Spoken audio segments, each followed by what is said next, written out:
Hey everyone, Yoyston here, and I hope you all are doing well. I am joined once more by Mr. Royan, and today we're coming at you with our reaction to the Comic-Con Season 2 Rings of Power trailer. So this was released a couple hours ago at the Comic-Con in San Diego when they were doing the Rings of Power panel. And so we've got this trailer, a couple more things to talk about, some rumors, cool videos going around about some of like the performances that they did at the panel are going around on Twitter. So feel free to check those out. But yeah, let's jump right in. So Comic-Con is happening this weekend, of course, and Amazon is showcasing, just like they did 2 years ago for Season 1, a lot of their stuff. Just like a few years back, I have not attended any sort of special Amazon Rings of Power events. I haven't done any of that. Just like pretty much everybody else, I'm at home seeing the news as it's coming out of San Diego. Cool. So, Ryan, let's jump right into it. So first, let's start with the pros, then we'll go into cons, and then rumors that were revealed at the panel. So first, pros. Ryan, what did you think about this? What kind of good things did you take away from the trailer? Yeah, so it looks like, I mean, just for a little bit of transparency, you went through and put a little list together, and then I added some stuff, but a lot of the things we kind of feel the same about. A lot of the show looks really pretty. There's only one, like, part that I saw that I was like, oh, that doesn't look as hot as I was, like, hoping for. When I say hot, I don't mean attractive as much as just, like, sorry, but, like, as good. But, you know, it really is, it looks really good.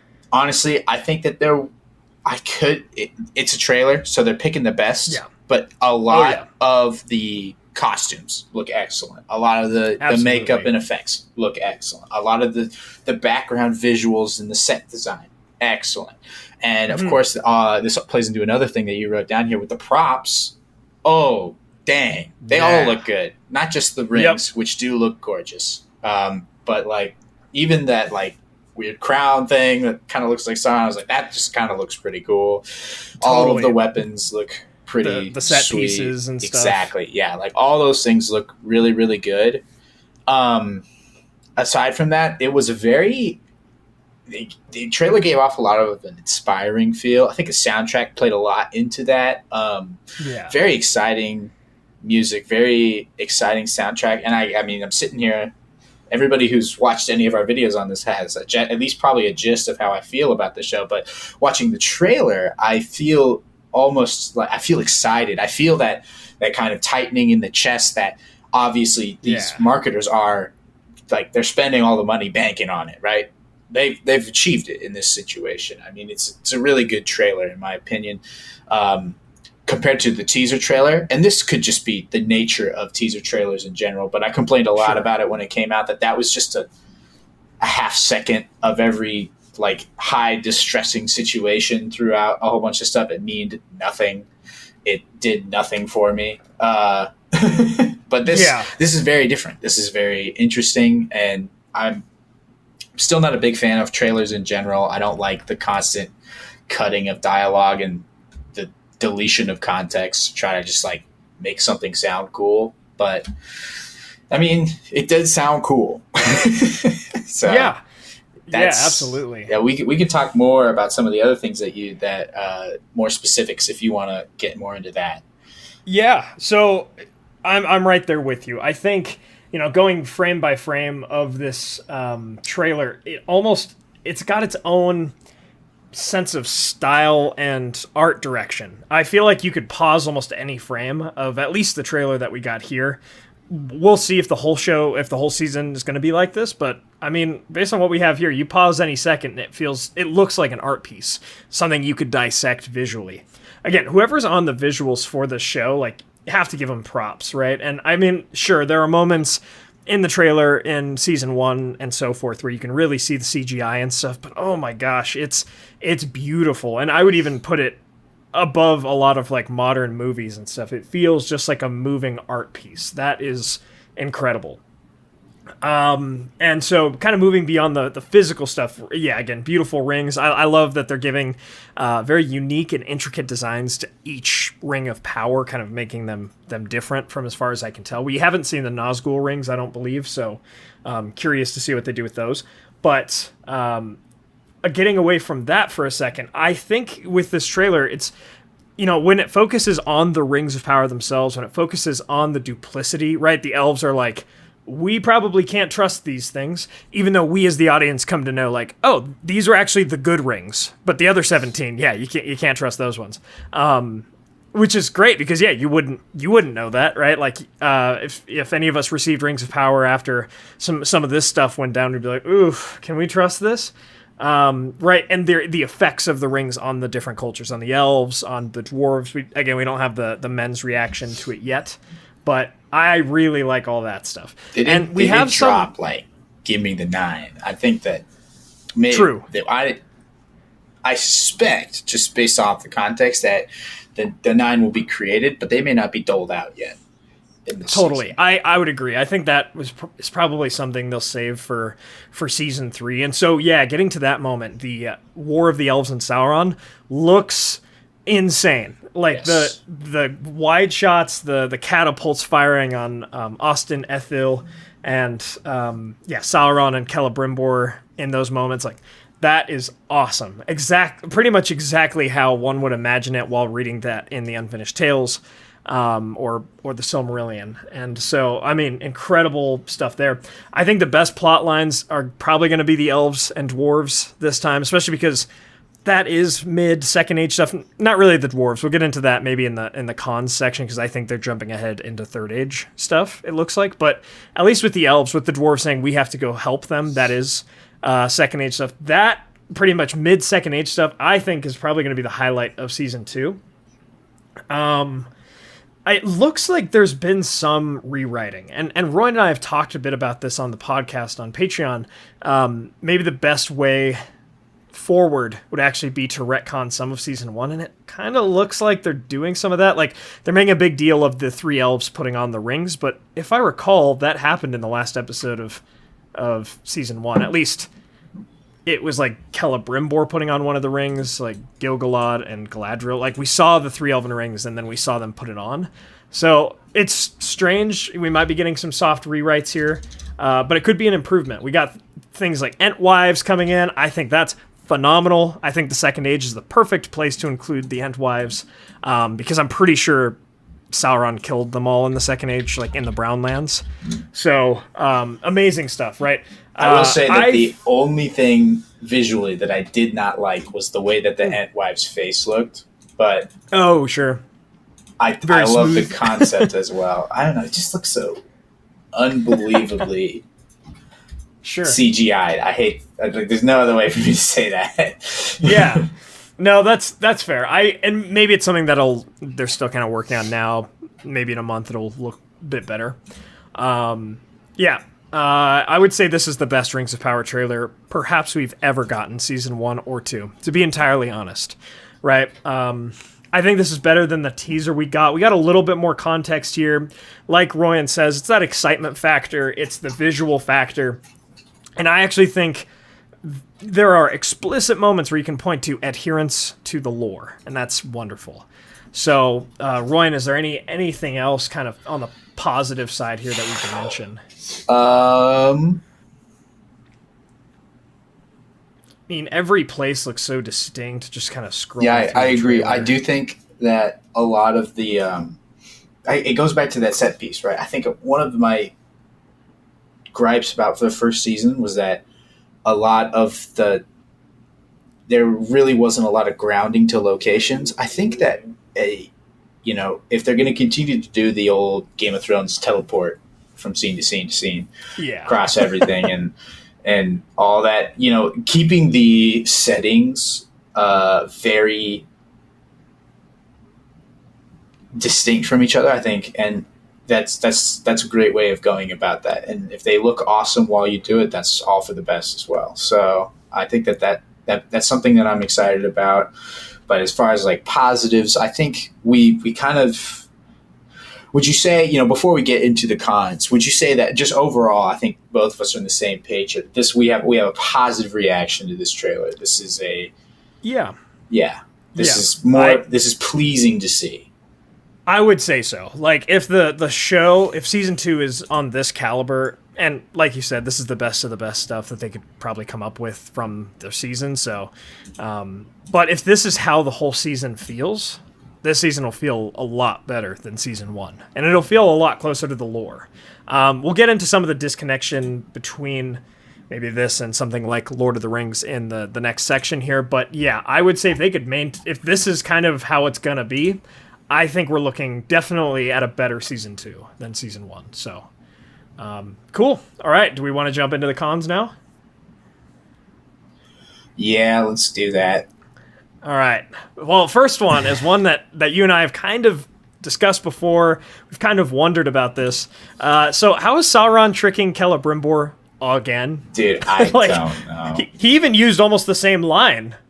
Consider it. So in season 1, he's like, consider it a gift. That's one of the lines that I kind of remember. In this season, or at least what we were shown here, it's going to be like, oh, what did he said something else about Anatar pops out and he's like, who are you? He's like, I'm a bearer of gifts, or I'm a... That's right. Yeah. Yeah, exactly. I'm a giver of gifts or whatever. I'm like, oh, what? Like, especially how you use that line just like Halbrand did. Come on, I'd be like, wait a minute, you look familiar. I've heard that before. So, it's the title, it's the subtitle, I guess, of this video. How do you trick Celebrimbor again? Or was it even a trick the first time? I mean, it must have been, like, maybe I need to rewatch the end of season 1, maybe I'm misremembering, but they all kind of realized, especially Galadriel, but she kind of kept it a secret, I guess, and it sounds like from this trailer she's going to continue to keep it a secret that, oh, that guy was Sauron right there. It's one of those things where I'm hoping they don't play into the idea of like, oh, well, if the characters just communicated and they have no reason not to, everything would work out just fine. So, no, I guess it's just one of those things. And this is a gripe with a lot of media, but it comes again here where it's like, if you want to play your audience for a fool, right? Mm-hmm. That's one thing. But if you want to give it up to the audience, if you want to give up the if you want to give up that they let the audience in on the secret, then it just makes your characters look really dumb. And that's what Celebrimbor looks like right now. It's like, I understand that, there's a level of like, okay, this is a fictional show with fictional characters. Just because these actors look, like these actors look, that they can't translate because they don't know that they're in a TV show. They don't know what an actor is. Sure. But dude, that guy looks just like how he does. He does. I was really hoping that they would do something to like the makeup or something and just make him look way different. No, not even close. No. Also, I don't know. This is just a personal gripe. Anatar to me has always been a dark-haired beauty. Like, that guy's blonde. Yeah, it's fair. I think they're kind of, to their credit there, I think they're going off the Shadow of Mordor, Shadow of War type of idea. I've seen art pieces where it's like Sauron's white-haired and then Celebrimbor's black-haired. But yeah, no, that... Dude, the first time I saw it, and it's weird because it's like, granted, I was younger. First time I saw a depiction of Anatar was in Latro. And I'm like, oh, true. Even as a kid looking at that, and I knew who that was, and I was like, yeah, they nailed it. Yeah. that was Latro's, like, polygon graphics. Right. Yeah, that's true. There are those unrelated those to this specific discussion, but still the video as a whole. I did it. I went back. I opened up episode 8. I went to the end of the episode and I played it. They did not put on any of the rings. You see all the rings laid out on like a parchment or a piece of like leather thing. And then it does a slow pan to Celebrimbor, Galadriel, and Elrond's face, and then it cuts back to Mordor with Halbrand looking all rugged and like arrogant, and then the fires of Mordor go, and then it's credits. So okay, thanks for doing that, because in my mind it's like they were so close to putting them on to where I just remember them doing so. So, okay, there must be that scene of Galadriel and in Linden and stuff. That must be probably very early, like episode 1, where they maybe take the rings back or something. I would assume that's going to be one of the first scenes that we have with the elves. Which is another one of this teleporting thing. It's like, come on, man. Like, are we really going to see all these elves go back to Linden, and then half an episode later they're going to be back in Eregion just for the plot? Like, it could be. I don't know. With Elrond writing in later, I wonder if they're kind of splitting up really where the elves are. And I mean, at this point, they probably should. But again, it's gonna irritate me if Galadriel's not giving up Sauron. Literally, the most evil guy, the darkest lord since Melkor, his master. Also, the person she's been hunting, this whole show. Like all that, she puts it aside because I don't know. I kind of had feelings for him. We were cool on that ship. Like.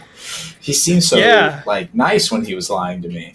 Like, I don't know why Gil-galad even needs to kind of be like, who was he? She does say I was deceived, granted, but is she going to be like, I was deceived straight up by Sauron. Let's go find this guy and let's go get him. Like, I don't know. It seems like there's a hesitation there, so we'll see. Maybe pause for dramatic effect. It very well could be. But I'm like, why hasn't she told literally everybody, dude, that guy was Sauron. Like, let's get him.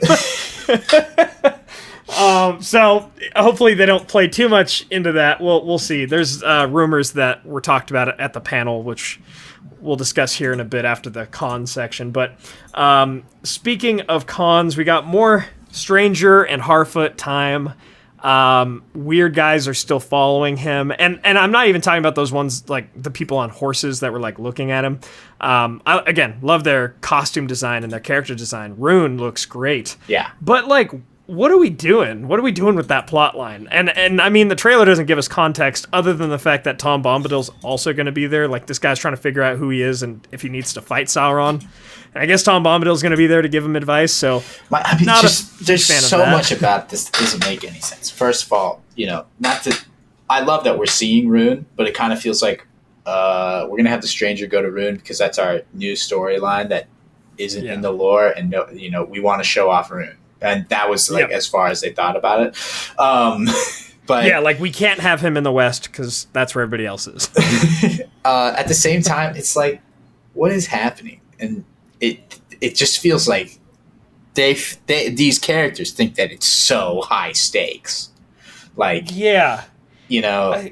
but like, it's so hard to buy into that because I have no idea what he's supposed to be doing. I have no idea what any of these characters are supposed to be doing. And you mentioned Tom Bombadil. Now I'm going to start complaining about it.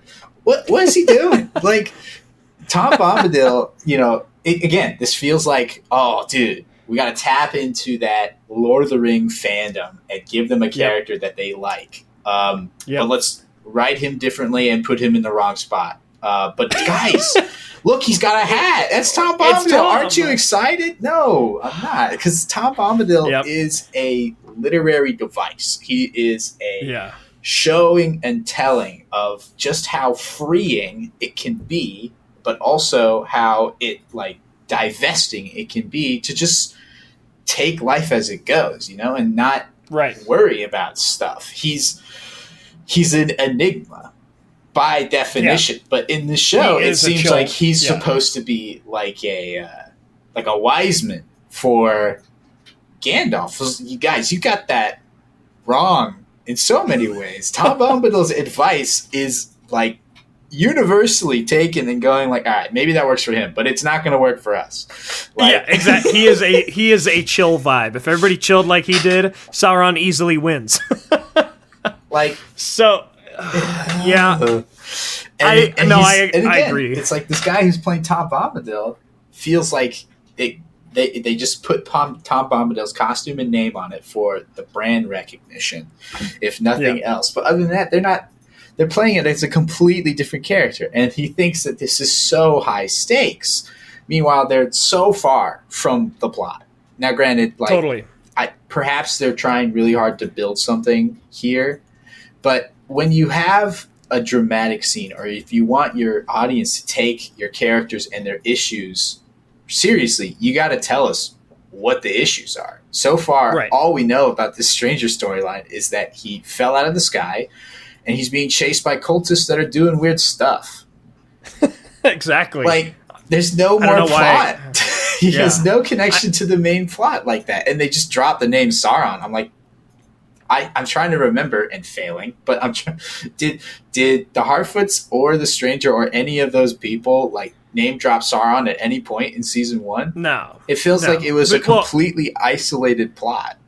It was, and it was because they were trying to see if, like, he was our red herring of season 1 to be like, oh, the Stranger's Sauron, because that's what everybody else... I guess, the cultists following Gandalf called him Sauron, I think. Did they? Okay, they did, because they thought he was about him. that, and it's like... Yeah. But other than that, like, if this he is just doesn't a know case much, I don't know. Of missed identity, the point remains, what is the plot here? Like, what is so dramatic and important? If I'm being generous to the story and the writers, and honestly, I don't think it quite warrants it, but what happens in the East during the Second Age is just the gradual, like, conquering of the Easterlings by Sauron, but that happens usually after the War of the Elves and Sauron. So I do wonder if that's what they're trying to set up, of, like, Gandalf trying to help people of the East and establish his relationship with Tom Bombadil, because we know at the end of the Return of the King, he's on some sort of name basis with Tom Bombadil, calling him the Moss Gatherer. And so he like has this prior relationship. I don't know if that's where they're going with it, but it just hasn't been warranted yet. So not weird quite that he's gathering moss in Rune, though. You know what I mean? Yeah, exactly. And even in the trailer, everything you see is like a desert. And that's kind of part of a couple of my issues here is like we'll see how all of these different plot lines line up, but honestly, I kind of think this was the mistake of introducing Numenor too early, introducing Gandalf, thousands of years too early, is that now we have to continue to focus on all these characters and check in with them versus really putting our heart and soul into 2, 3, maybe 4 storylines with our elves, with our dwarves, and maybe a little bit with the Númenóreans, at least the early Númenóreans, but now we've got to go back to Númenor, check in with Elendil and with everything going on there, with Pharazôn looking into the Palantir, and then all of a sudden you have Galadriel and Elrond in the Barrow Downs, but the Barrow Downs were not really corrupt. They weren't with, we have Barrow Wights. I don't know why we have Barrow Wights, because that was only a thing after the Angmar War, again, thousands of years later. I don't know. Not the biggest deal, I guess, but the timeline is non-existent in this show. We've known that through season 1. It looks like they're going to continue that with season 2. But yeah, speaking of things out of order, speaking of Third Age stuff. Yeah, Durin's Bane. I mean, the fall of Moria, it looks like. What? Unless that's cut together in a different way, but that's insane. And I remember when they teased this in season 1, you and I both kind of looked at each other and like, "Are you really for real right now?" No kidding. Khazad-dûm in the Second Age is perhaps the place you want to be, that everyone wishes they were at, because they just close the door when Sauron's coming up on the west side, and they do nothing about it. It's like, yep, all he does is he tells the orcs, make their lives worse. Go make the dwarves' lives worse. That's all we can do. And then he just continues to fight the elves, and the dwarves are like, all right, well, we closed our doors. We're chilling in here. And so, I'm not saying there can't be any conflict in Moria, or in Khazad-dûm, I suppose, but the straight up fall of Khazad-dûm, this is simultaneously happening. These things are happening in 1300 of the Second Age, as well as 1980 of the Third Age. So this season will span around 4,000 or 5,000 years. This one season, it looks like. And that's, to me, just absolutely insane. Especially if we're going to be having all these men characters, even if they are Númenóreans. Yeah. And again, like, I get they're trying to tell different stories, kind of mixing them together. To some degree, you can compress some. Like, I don't need Sauron in Eregion for 200 years, like he might be in the lore. But, you know, I don't need that. But make it, I don't know, make it focus in on the things that are going to make the Second Age awesome. Looks like they're going to do it a little bit with the elves in Eregion. But, I don't know. With that in mind, for me, one of my biggest problems with the trailer was it looks like there's a lot of spectacle. Now, that might sound even like a good thing, but it seems like a lot of spectacle and a lot of big, dramatic moments instead of some of the subtle moments and the character moments that made us fall in love with the Lord of the Rings trilogy, for instance. I mean, we get, like, Durin, the son, telling Durin, the father, like, you know, don't take off that ring, you don't need it, kind of thing, and his father, like, pushing him, and these big, we don't need all that. We don't need the Balrog falling down, pulling out his sword, ripping the mountain down, and I don't know, that it just feels like a ton. It's way overkill. It feels like, you know, Fast and Furious, the Lord of the Rings. I don't know. So, you know, mixed bag. I think this was the best trailer we've gotten, that's for sure. Ryan, are there any more cons that you were thinking of? The cons are just these moments where I scratch my head and I go, what are we looking at here, man? Like, what's the goal?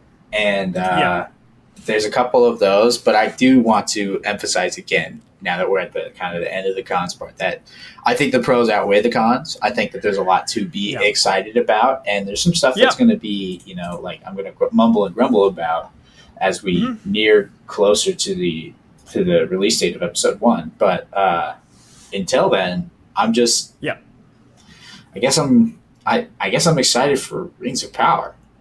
Can you believe it? Wow. Yeah, I don't know if I would be as, I'm not sure if I'm as excited, but I think there's going to be some things to look forward to, I'll say. Like, I think there are going to be some scenes that we're going to walk away with being like, that was awesome. The Fall of Eregion, Elrond's charge, again, makes sense in the lore, makes sense in Rings of Power and what they've set up, things like that. So, yeah, certainly some things to look forward to. So as we kind of close out here, I wanted to talk about some of the rumors. These come from Fellowship of Fans, a good friend of mine, some of what he talked about on Twitter from what the panel discussed at Comic-Con. And so apparently, and I'm not sure if we see her, I've watched this trailer like 6 or 7 times. I remember seeing like a spider or spider cave, at least bats coming down. So Theodore does swing a sword at a small spider. It's not small. Apparently, it's a big spider. That small spider is Shelob. Maybe. I mean, it was like the size of a dog. So that's what I thought. Because that's why it didn't grab my attention. I was like, yeah, spider, okay. But I'm hearing that that's Shelob.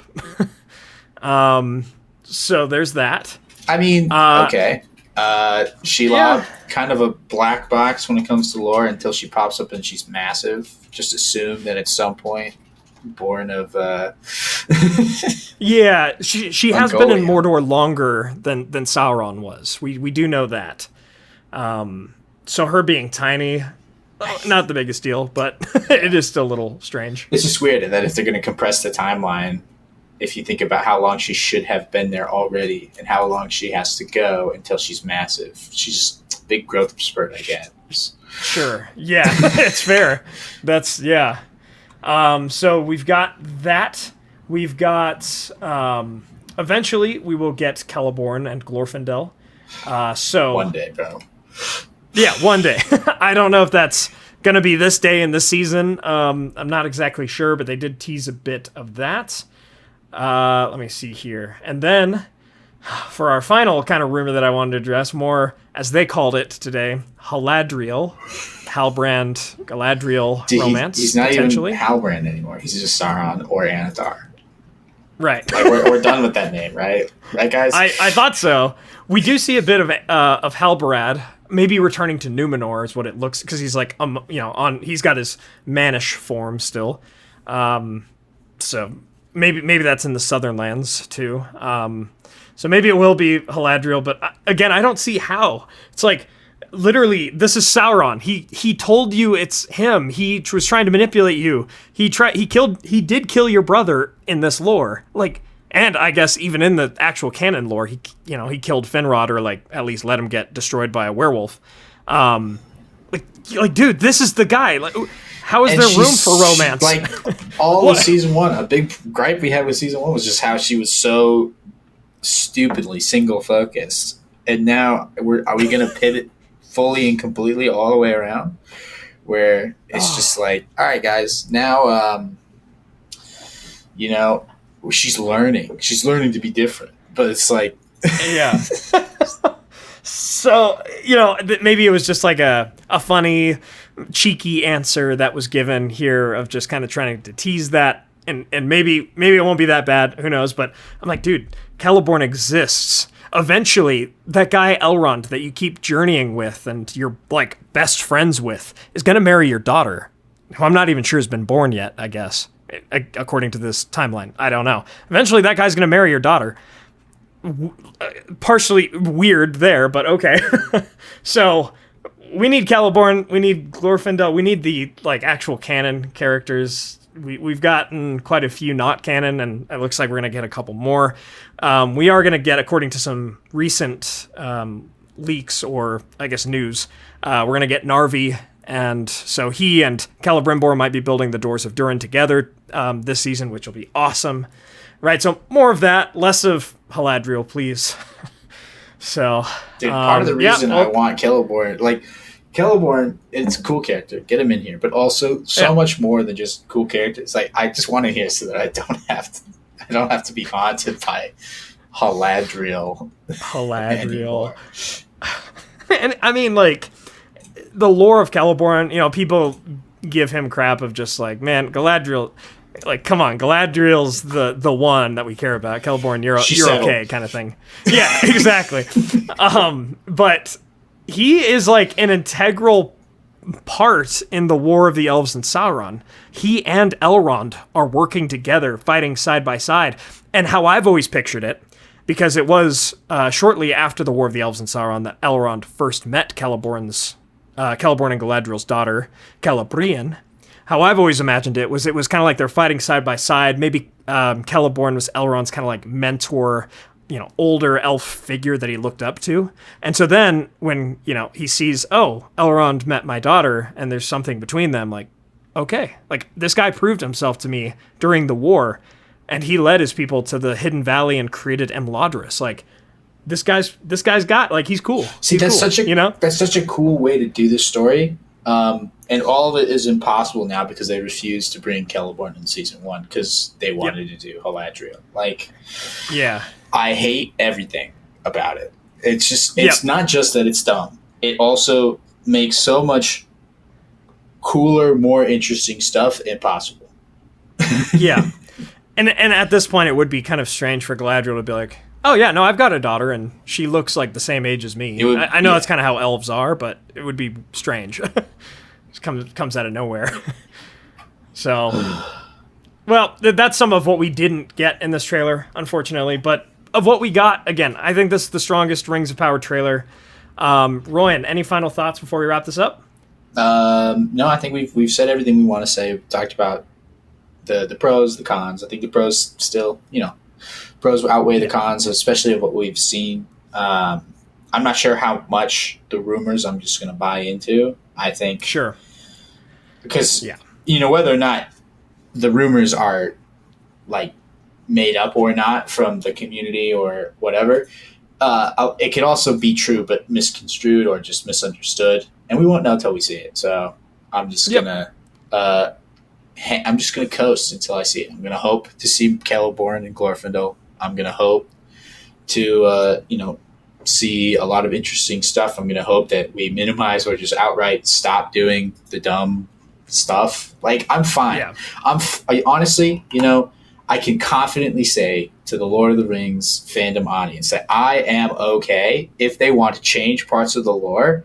Yeah. If they write something that's fun and makes sense, is interesting. Yeah. If they, if their play is good, like, all right, cool. I can even take it if it's like, I don't think that would have been as good as if they just took it. Like, it's a little annoying, but it's still fine. But if we're cutting lore to write something and then you just kind of do it like with half effort, and it's vague and doesn't make a lot of sense, and then you just kind of drop it after a while. Like, oh, that's the worst part. So hoping for a lot less of that. Right. I'm right there with you. I think like, even if they're attempting stuff, and maybe it doesn't pan out to be as good as they had hoped, if they do deviate away from the lore, they need to be at least trying to improve, like really trying to improve upon whatever it is that they might have to be changing here, and have some rationale for it. Like Peter Jackson not adding in Tom Bombadil or the Scouring of the Shire, he was like, that's kind of outside the purview of Frodo, the Ring, Mount Doom, right? And so like, he had some, he's like, these movies are already long enough, and there was a kind of other plots that we don't feel we need here. So they made that decision, and honestly, even if fans are upset with it, and even if they have reason to be, it's like, it's kind of justified. But I feel like a lot of the decisions here are not just like even on par with what we've got in the source, but like way worse. I don't know why you wouldn't include Galadriel's husband, an important figure in and of himself, in the Second Age, especially at this time of the Second Age. Like, maybe it's one of those things where he's in some of the shots that we've seen in the trailer, but they kind of edited him out or something. I highly doubt that, though, because no one would see him and be like, oh my gosh, that's Celeborn. But it's just the needless kind of reactions, or decisions rather, on behalf of in my mind, the show writers. So, well, Royan, I'm excited to embark upon this journey with you, my friend. Yeah. And we've got a lot more Rings of Power reviews and so forth coming your way, everybody. So that first weekend, unfortunately, I'm going to be late on that review. I've got a wedding and stuff. It's going to be tons of fun, but I'll be late on that first. If they release the first episode or first 2 episodes, I'm not quite sure. But those ones will be coming late, so right at the beginning of September there. And then we should be consistently hitting it week by week. So looking forward to it. And thanks to our Valar tier patrons and YouTube members for making all this possible. Peter Sheppard, John Hume, Rhys Jenkins, Arthur, Merlin, Theodore, Andrew Carlisle, and Zoomi. My friends, thank you all so much for joining us on this adventure. Let us know your thoughts in the comments below on Rings of Power Season 2. Until our next adventure, my friends.